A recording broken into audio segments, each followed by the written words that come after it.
In today's video, I'm going to walk you through why you should create your own monthly market update, some tips on how to do it best, and also some strategies I've used every single month to make the most of the energy that I put into this task. If you're new to my channel, my name is Darren Langille. I am the creator of the Reeducation brand.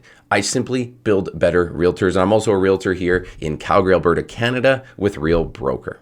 So please like, subscribe. I drop a new video every week. All right, let's get to this week's episode. I wanted to create this video for you because this is a practice I've had in my business for a long time. This is something I've been doing through my journey to top 1% as a team leader and as a brokerage owner. I've coached many agents on how to deploy this into their business, and they're seeing positive responses. So I wanted to distill it down today in this video to give you my thoughts, some key habits, so you can do this too. All right, let me start off with just 5 key reasons that you should start a monthly market update in your content creation calendar. Let's start at number 1, right here, being the messenger. Being the messenger for your database, for your followers is key. We're always looking for content to create.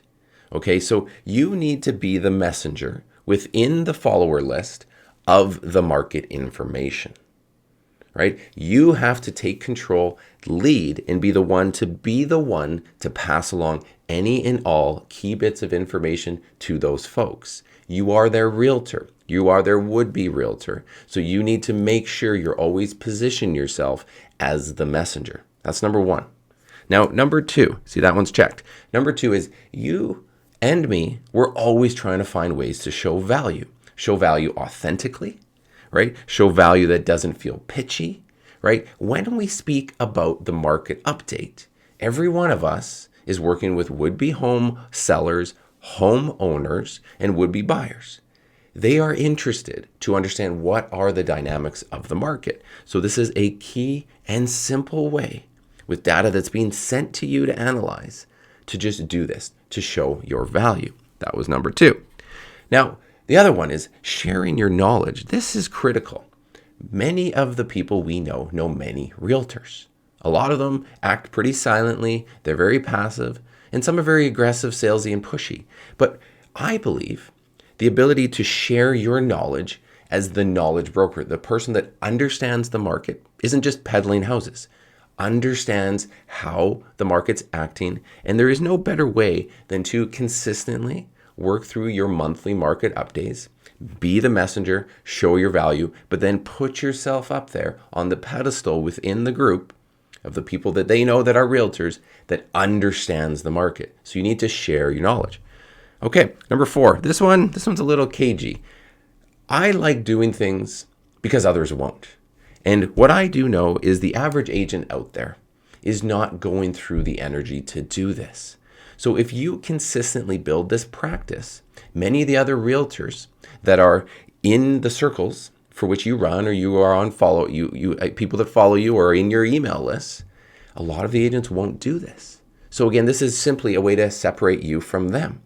Just because others won't sets you up, regardless of the quality of your market update, to be in their feeds more often. Okay? And number 5, at the end of the day, we want results. Right? We want people coming to us, the come list me's, that Darren, what do you think about the market? You want them coming to you because then you have the point of leverage, correct? So a monthly market update is not a pitch. It elicits incredible responses every single month when I put these out. It's relentless, regardless of how personally I've been connected to the people on my email list.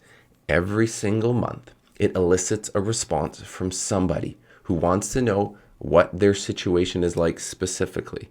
So there you go. Those are the 5 reasons to do one. Now let's switch gears. All right, now I'm going to talk to you about 4 tips on how to make yours as good as possible from all the years of learning that I've put into doing this. All right, number 1. Number 1 is very key. I've got it as don't. Don't just blindly share the content that comes from your real estate board or your brokerage. Do not just take the publication and then just share it to your groups and expect them to care. This is a no-no. If you're going to go through this, You're going to study the market. You want to be that knowledge broker bringing value. You can't do that by blindly sharing it without adding any context. Okay, so if that's what you've done, you think you're adding value, you're not. Okay, number 2, study. Study others. There are people in your market, there are people like me who've been doing this a long time, that have learned a lot of the basics and they've figured it out over the years. Study others that you believe would be how you would do it. Learn from them, get some of their habits together, the cadence, the speak, the graphs, the charts they use, the sound. Just go through that and study the ones you like and learn from them. Then start to deploy them month after month. All right, number 3, only. This is key. Only speak about the things you understand well. Right? When we're speaking about a topic we know well, nobody can stop us. But when we're trying to impersonate or speak to something that you just feel that it's not really in your repertoire to speak to, don't do it. So focus. There's so many things within a monthly market update that you could talk about. You certainly don't need to talk about them all, but only hit the points that you know really well and can speak passionately about. Pretty easy. Okay, in this one, spin, right? You need to put your personal spin on it every single time. Back to number 1 where it says don't blindly share.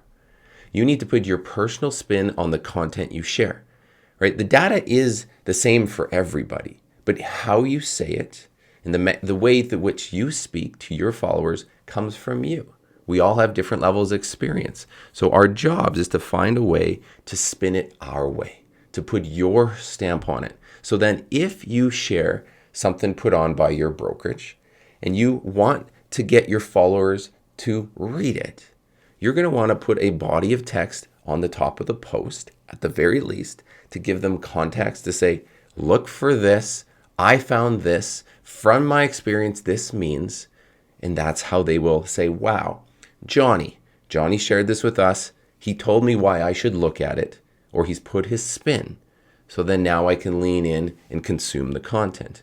If you don't, they're just going to ignore you, just like that most recent just listed post you made. Now, some key stats to discuss. Now, among the plethora of stats available every single month from our board, we certainly don't want to be sharing all of it. It's too much for us even as realtors, and it's way too much for the general consumer. But there are some key things that I think you should hit on every single month. And let me go into that. They're centered to me around the word pace. The pace of the market is generally the most important. It's not how many have sold, how many have listed, how many came off the market. It's the general pace, because that helps sellers and buyers understand, oh, should I act? Should I reach out? Is now a good time? It's all centered around the word pace, and it's something you can just use in your language. So MOS means the months of supply, and this directly relates to the pace. Months of supply. How long will it take in your market to sell through everything? The lower that number, the faster the pace. The higher the number, and if that's trending higher month over month, you know things are slowing down. And this is a great little tidbit to learn, to understand, and then communicate. All right. Number 2 is this one. This is sales to new listings ratio. All right. Sales on a given month to new listings. It's kind of like the absorption. When properties come to market, how quickly are they being scooped up? Right? If this is a 1-to-1 ratio, 100 sales happen in 100 new listings, the market inventory is not growing, not dropping. It's a fast moving market. The higher that ratio, the faster the pace. So understand both of these. All right. Now, if nothing else, use those two in your language to give you an indication of where the market is, and then share that forward. Now, I put the word multiple here because you likely work in multiple areas, multiple communities, and you probably work with multiple property types, right? If that is the case, right, because that's what we do as realtors, you're going to want to understand the dynamics of both of these for all of those areas. It will be different if you're working in downtown metro area versus the satellite communities on the outside of the cities, right? It will be different for single family homes than it might be for apartments.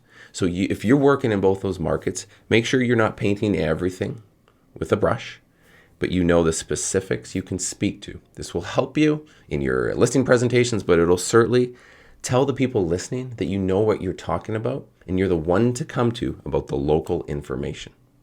All right. Now, when you go through all this work, you study the market, you present your market updates in whatever way, shape, or form, like a video like I'm doing today, you'll want to say, well, for all that work, let me repurpose some of it. Let me use it further, because not everybody's going to consume a big long form video, but they will consume your Instagram, your stories, your Facebook, messages on LinkedIn, short form content. And the market update is a fantastic piece of pillar content that you can spin a lot of micro content from. And let me talk to you about some of the thoughts for this. So when you're going through this, there's going to be key elements that come up over and over again that you want to hit on. These are perfect ways for you to use quote images.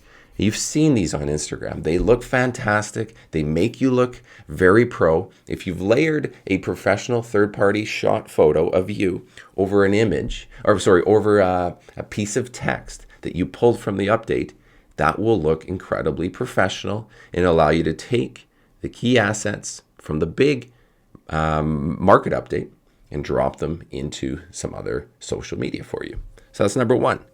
Now, the second thing will be graphics, stories, right? Stories are one of those things that you don't have to worry about that will sit on your feed and maybe look a little salesy or real estatey because they're gone in 24 hours. So story graphics and story highlight messages are perfect. They're perfect to just, again, take from the pillar content and create short form micro pieces. This can be via text, right? This can also be little clips of video that you're speaking to the camera for 15 seconds, 30 seconds, and beyond. Does that make sense? Right? This, of course, goes for Instagram and Facebook, of course, too. Now, with that, pictures speak 1,000 words, right? Right? Videos even speak a lot more than that. But if you're not comfortable there, infographics are key. With programs like Canva, it's very easy to take those key elements that you believe people should care about, not just giving them data for the sake of data, but data that they matter. You can build simple infographics in your Canva program or with your marketing director and create those and post those on your feeds. The thing about that is they're very shareable. That's something you can just shoot on a text because you run into somebody and you said, hey, I thought of you. Here's a little graphic I created from last month that I thought you'd know about because we were talking about selling. So very easy to do, and you can kind of create a template and do that over and over again as you need be. You can also create specific templates for the local areas you're working with. And again, in Canva, it's very easy to just change those on the fly as the new data comes up. All right. And the third one is this, right? Highlights for video, right? Short form content is so critical today. Reels, TikTok, take the best. And if you're not creating a full out produced video long form video on YouTube yet, you might just be comfortable shooting a 30-second blurb and tossing it on Reels, right? Or toss it on TikTok.